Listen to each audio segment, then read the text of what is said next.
Welcome to the lesson on measuring angles. In our previous lesson, an angle was defined by two rays sharing a common endpoint. In this lesson, we're going to examine how you measure this space or distance between these two rays. It's not really a distance, it's really an opening.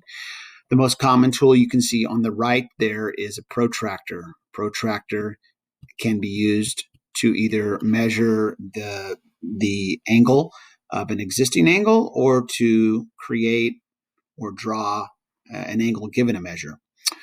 So the important thing to understand is that a straight angle, which I'll define in a later lesson, is defined by the angle where two rays go in opposite directions. So it's like a straight line.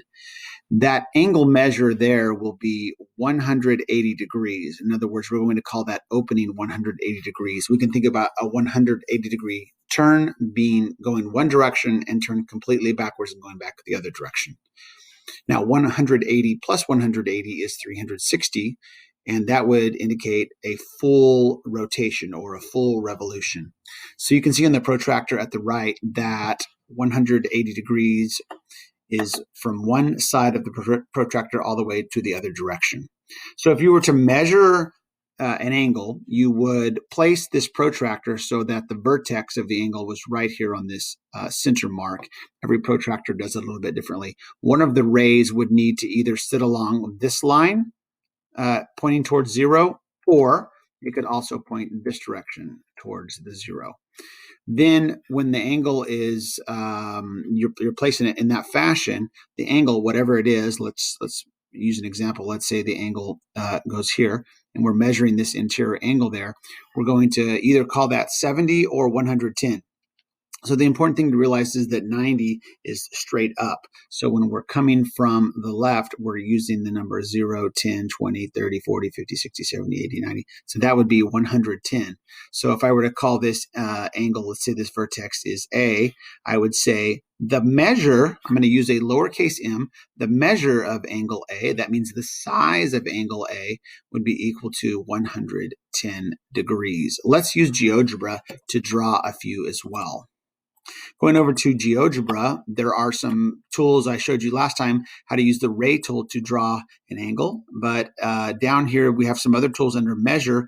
We can either measure an angle or create an angle with a given size. So let's take a look at both of those. So going back to the ray tool, if I create two rays with a common endpoint, we have angle BAC here, or angle A.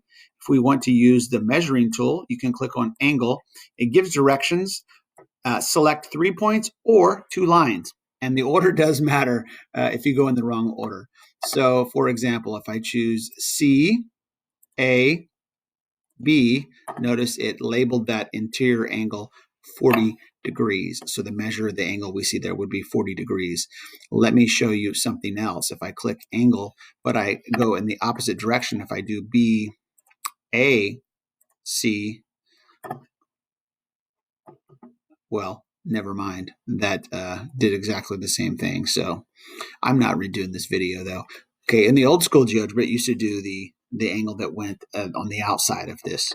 So let's take a look at the measuring tool as well. That's creating an angle with a given size. Select leg point, vertex, then enter size. So let's say we had a ray. Let me draw a ray that I can look at here. That could be one of the legs of an angle, and I wanted to draw some angle with a given size, let's say 50 degrees. Then I select the leg point, that'll be E. Then I select the vertex, D, and then I type in the angle degree that I want. So I kind of forgot what I just said. I think I said 50 degrees. And you can either do counterclockwise or clockwise. You play with that.